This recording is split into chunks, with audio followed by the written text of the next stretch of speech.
Hey guys, 1977 Logan here. Gonna do a little video update and talk about some of the trials and tribulations that I've faced with my Reefkeeper last night. I also played with the white balance on the camera, and I think it's picking up the colors better without being blurred out by the intensity of the LEDs. This is a pretty close to what I'm seeing in real life. It's a little bluer in real life compared to what I'm seeing on the screen right now. I've got it set at 50% white, 75% blue. Like I said in the video, I'm going to talk about some of the problems I ran into with the Reefkeeper last night, and also talk about some of the products that I use in here. Okay, so for the Reefkeeper, last night I decided to I was going to hook up my new BRS reactor. I got my Cobalt Aquatics power head over there, the MJ1200, and I thought, well, I'm going to hook this all up. But I thought, well, before I do that, I'm going to patch into my Reefkeeper system and run it into to the PC and use the MyReef software to relabel the names of the PC4s and the channels, you know, like relabel them as skimmer and return pump and such, and just kind of start getting things squared away.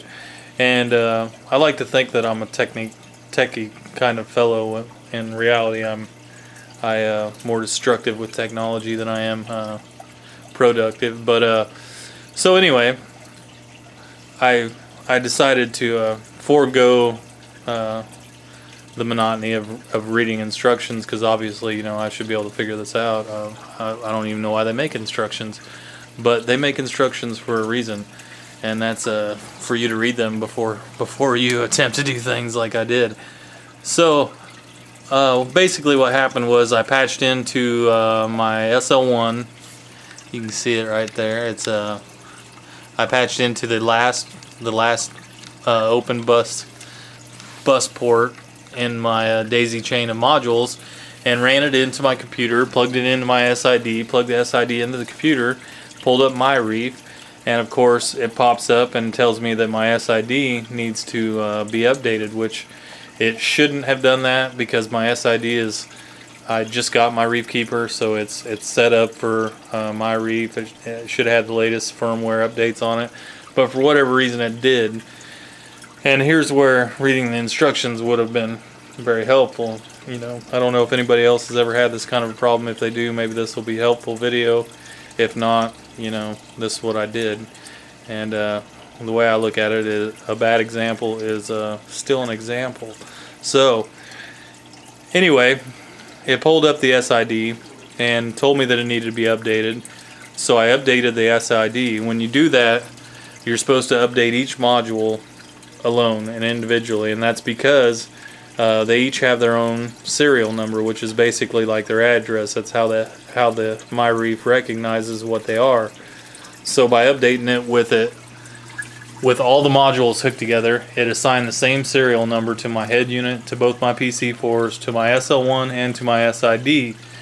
So in sense, all the computer could see was one SID, and it thought all my components were the same SID. So that kind of, I was frustrated because it wasn't pulling up any of the rest of my components. So I took it all apart and went to turn everything back on, and that's when I really had problems. My first PC4 would come on, all the pumps would come on, the heater, and the second PC4 would come on and be on for about 30 seconds, and the first one would shut down, all the pumps would shut off, and then it would come right back on, and the one on the left side would shut down and come back on, and it was just back and forth, and I couldn't figure out what the heck had I done here. So of course that's when I decided to do the smart thing and read the instructions after the damage is done. And I couldn't really figure out anything. Basically it told me what I did is what I should not have done, but it didn't tell me in a sense of how to fix it. So I started digging around on the computer and the DA website and things like that, and I finally found a little scrap of information that a guy with a similar type problem had, and someone had told him that he should try checking the serial number on his PC4s and assign it a new serial number, and it said the way to do this is to start to update each module individually. And so I took the head unit down, took it in there, started the update, and it says it needed to have an interrupted update done on it, which means that you start the update, about halfway through the update, unplug your head unit. It'll throw up an error and say that the update wasn't able to be completed, and at that point you plug back into the MyReef, the SID, with whatever component you're doing, and it'll recognize it then, but where its name should be RKL or PC4, whatever module you have, there'll be question marks. So you click on those question marks and it gives you a drop down box, which gives you a choice of what component it is. It has everything listed from RKL, SL1, PC4, MLC, whatever. It lets you choose any component name that you want. Once you choose the name, I chose RKL head unit, I chose the name, it then reassigns it a new serial number and updates it. So basically I had to do that with each individual component, and as soon as I did, then I was able to repatch into the whole system, plug into my Reef, and it was able to see everything. And long story short, I was able to program all my channels and get everything named and set up the way I wanted it. But as you can see, because I decided not to read the instructions, and I'm way too smart to think that the people that make this would know anything more about it than I, who have never seen one before, could possibly know, I have destroyed my wiring. So I basically got to go in today and tidy up all my wiring again, and then maybe I can get to hooking up my reactor. So long story short, if you buy a Reefkeeper, if you're just buying a Reefkeeper, I would print out the manual.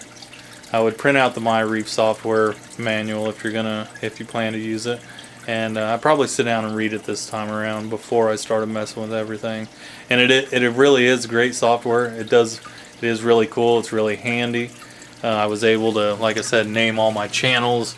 Name the PC4 I have on the right here is like Power 1. PC4 over here is Power 2.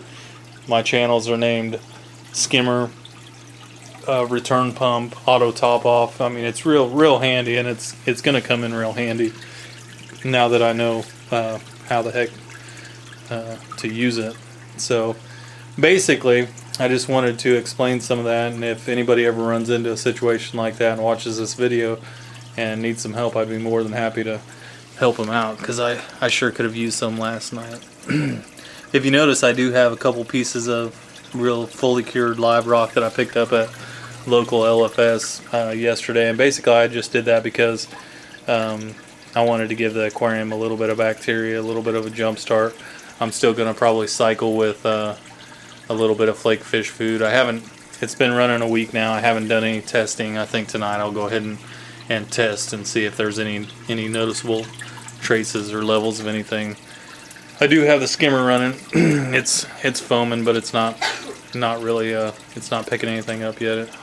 And besides my epic fail with the Reefkeeper, I've kind of got an epic fail with some egg crate down here, and I'm gonna fix that up tonight. Basically, I'm gonna just use the top plate, and I want to actually go about half the height that I have there. So I'm gonna cut PVC pipe, half that height, and use 3 pieces for legs and set that down flat on that. So, alright, first component I want to talk about is the auto top off, Toonsy auto top off. This thing was a breeze to hook up, nothing to it.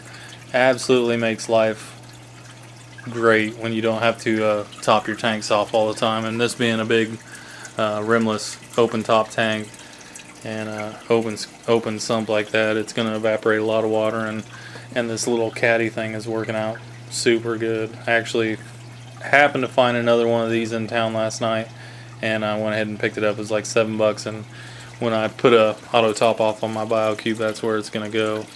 So the Toonsy osmolator, A1 product. I would buy another one in a heartbeat. I would really suggest it.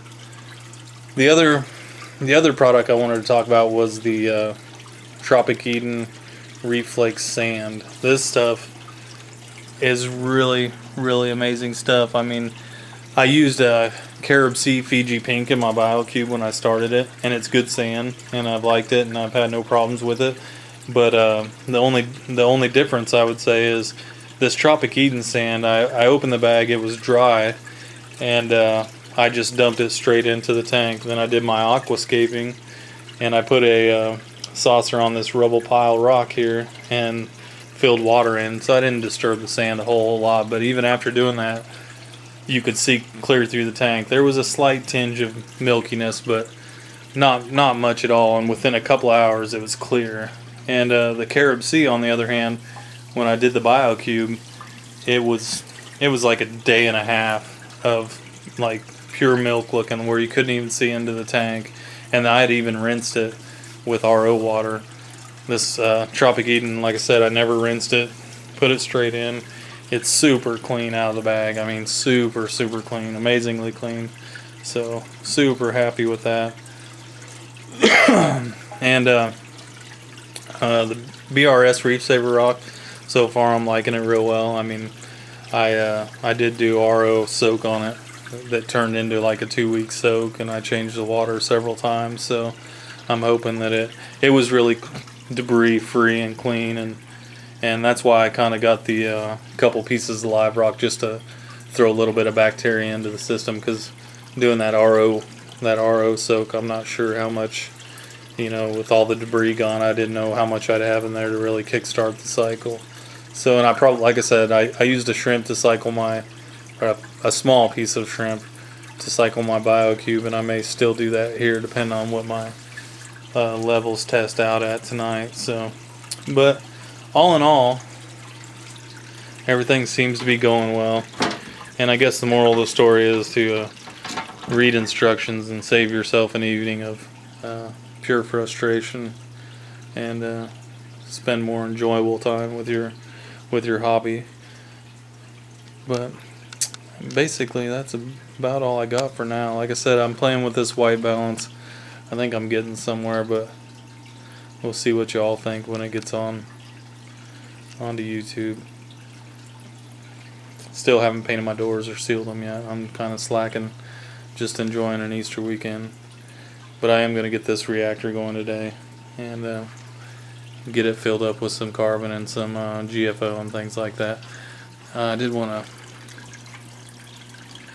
show you some stuff with the Overflow. I'll have to get back with you though. Thanks for watching, and I'll get back with you later. Hey guys, 1977 Logan here. I'm back. What I wanted to show you with my Overflow was basically what I've got going on is I've ordered 2 strainers. They're the type of strainers that you can get at BRS. One's for 1.5-inch pipe, the other's for an 1-inch pipe, and the one you can't see. And I don't know if you can hear the noise, but I've kind of got a trickling noise, and that's basically from the water spilling over and going down into the overflow box. One thing I'll say is those strainers do restrict some flow. Where I had this thing completely dead silent without strainers on it, I can't seem to tune it in the same way with the strainers. So basically I've got the 1-inch one down a little lower.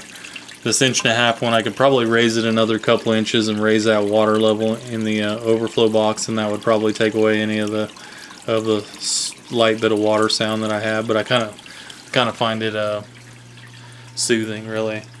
Actually, it kind of makes a little waterfall sound. It's not so bad. But anyway, I just wanted to get back with you and let you know that, and for any of you that are wanting to buy intake strainers and things like that, they do restrict a little bit of flow, and if you set it up like I did and tested it out without any strainers, and you can get it dead silent. And this one here, now I can't quite get quite as silent. I probably could if I were to relieve some of the openings on the strainer, but like I said, it's not bad, and it doesn't bother me too much. I just wanted to say thanks to everybody who watches my videos, all the comments and advice and things like that.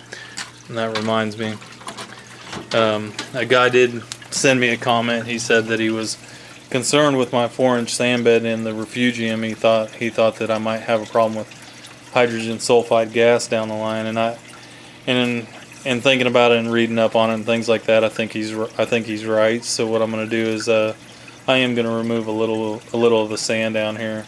Plus, it gives me a little bit more of a taller water column down here, so that I can add more rubble rock for gluing frags on it, later time, and put my Chaeto and stuff in there. So I probably will remove.